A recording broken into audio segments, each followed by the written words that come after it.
Hi hello எல்லோரும் நல்லா இருக்கீங்களா? நம்ம இப்போ திணை அரிசி மில்லட் தோசை எப்படி பண்ணலான்னு பார்க்க போகிறோம். 1 கப்பு திணை அரிசி, அதே மாதிரி சேமாக 1 கப்பு இட்லி ரைஸ் எடுத்துக்கோங்க. இதில் ஜவ்வரிசி, அவல், வெந்தயம் இது எது வேணால் ஆட் பண்ணி பண்ணலாம். நான் இதில் வெந்தயம் மட்டுமே ஆட் பண்ணி பண்ணுறேன். 1/2 கிளாஸ் உளுந்து எடுத்து வச்சுருக்கேன். இதில் கருப்பு உளுந்து வேணால் ஆட் பண்ணிக்கோங்க. நெக்ஸ்ட்டு கொஞ்சமாக வெந்தயம். இதை நல்லா வாஷ் பண்ணி எடுத்துக்கோங்க.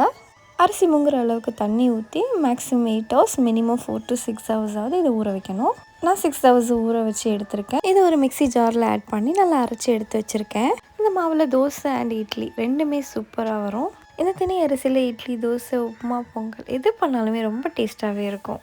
திணை அரிசியில் அயன், கால்சியம், ப்ரோட்டீன், ஃபைபர் இதெல்லாம் நிறையவே இருக்குது. இதில் ஃபேட்டு சுத்தமாகவே இல்லை. அதனால் டயட் இருக்கிறவங்க இதை டெய்லியுமே எடுத்துக்கலாம். கொஞ்சமாக சால்ட் ஆட் பண்ணி நல்லா மிக்ஸ் பண்ணி விட்டுக்கோங்க. திணை அரிசியில் அதிகமாக அயன் அண்ட் ஃபைபர் கண்டென்ட் இருக்கனால நம்ம ஒயிட் ரைஸ்க்கு ஆல்டர்னேட்டிவாக நம்ம திணை அரிசி எடுத்துக்கலாம்.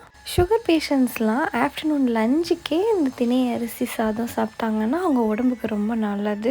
இப்போ நம்ம இதில் கொஞ்சமாக சால்ட் ஆட் பண்ணி நல்லா மிக்ஸ் பண்ணி ஒரு 6 ஹவர்ஸ் ஃபெர்மெண்ட் பண்ண விட்டுடலாம்.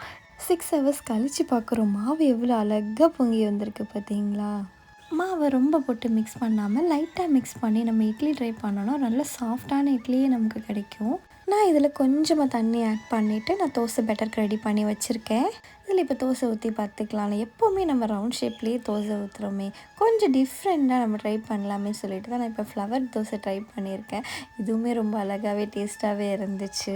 இதில் நான் ரவுண்டாக நெய் தோசையும் ட்ரை பண்ணேன். ரொம்ப கிறிஸ்பியாகவே இருந்துச்சு. நம்ம நார்மல் அரிசி தோசை மாவு எப்படி இருக்கும் அதே மாதிரியே இருந்துச்சு. எந்த ஒரு டிஃப்ரென்ஸுமே இல்லை. நீங்களும் ட்ரை பண்ணி பாருங்கள். மஸ்ட் ட்ரைன்னு சொல்லுவேன். இதுக்கு சைடிஷ்ஷாக சாம்பார் சட்னிலாம் வச்சு சாப்பிட்டிங்கன்னா அடிப்பொலி டேஸ்ட்டில் இருக்கும். எந்த ஒரு டிஃப்ரென்ஸுமே இல்லை. நம்ம அரிசி மாவு தோசை எப்படி இருக்குமோ அதே மாதிரி தான் இருந்துச்சு. கலர் தான் கொஞ்சம் டிஃப்ரெண்ட்டாக இருந்துச்சு. மறக்காமல் சப்ஸ்கிரைப் பண்ணுங்கள். தேங்க்ஸ் ஃபார் வாட்சிங்.